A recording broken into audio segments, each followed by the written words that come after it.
The Words of Mormon, Chapter 1. And now I, Mormon, being about to deliver up the record which I have been making into the hands of my son Moroni, behold, I have witnessed almost all the destruction of my people, the Nephites.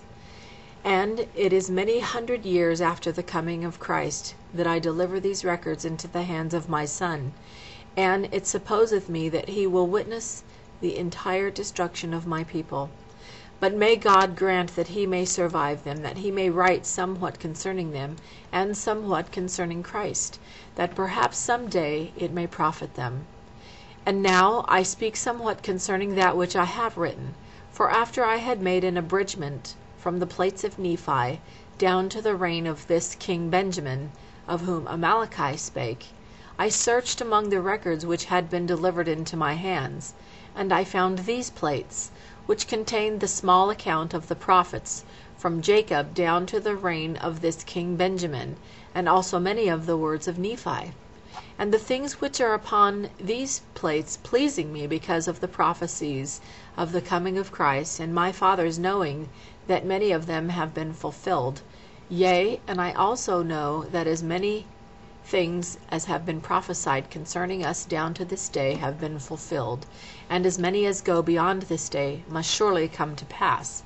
Wherefore I chose these things to finish my record upon them, which remainder of my record I shall take from the plates of Nephi, and I cannot write the 100th part of the things of my people. But behold, I shall take these plates, which contain these prophesyings and revelations, and put them with the remainder of my record, for they are choice unto me, and I know they will be choice unto my brethren. And I do this for a wise purpose, for thus it whispereth me, according to the workings of the Spirit of the Lord which is in me. And now I do not know all things, but the Lord knoweth all things which are to come, wherefore he worketh in me to do according to his will. And my prayer to God is concerning my brethren, that they may once again come to the knowledge of God, yea, the redemption of Christ, that they may once again be a delightsome people. And now I, Mormon, proceed to finish out my record, which I take from the plates of Nephi, and I make it according to the knowledge and understanding which God has given me. Wherefore it came to pass that after Amaleki had delivered up these plates into the hands of King Benjamin, he took them and put them with the other plates, which contained the records which had been handed down by the kings, from generation to generation, until the days of King Benjamin. And they were handed down from King Benjamin, from generation to generation, until they have fallen into my hands. And I, Mormon, pray to God that they may be preserved from this time henceforth. And I know that they will be preserved, for there are great things written upon them, out of which my people and their brethren shall be judged at the great and last day, according to the word of God which is written. And now, concerning this King Benjamin, he had somewhat of contentions among his own people. And it came to pass also that the armies of the Lamanites came down out of the land of Nephi to battle against his people.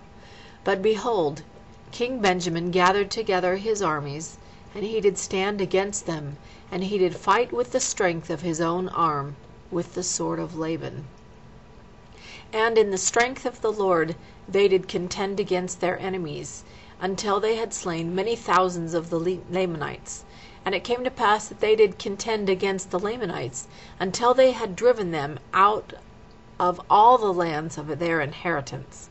And it came to pass that after there had been false Christs, and their mouths had been shut, and they punished according to their crimes, and after there had been false prophets, and false preachers and teachers among the people, and all these having been punished according to their crimes, and after there having been much contention, and many dissensions away unto the Lamanites, behold, it came to pass that King Benjamin, with the assistance of the holy prophets, who were among his people, for behold, King Benjamin was a holy man, and he did reign over his people in righteousness. And there were many holy men in the land, and they did speak the word of God with power and with authority, and they did use much sharpness because of the stiffneckedness of the people.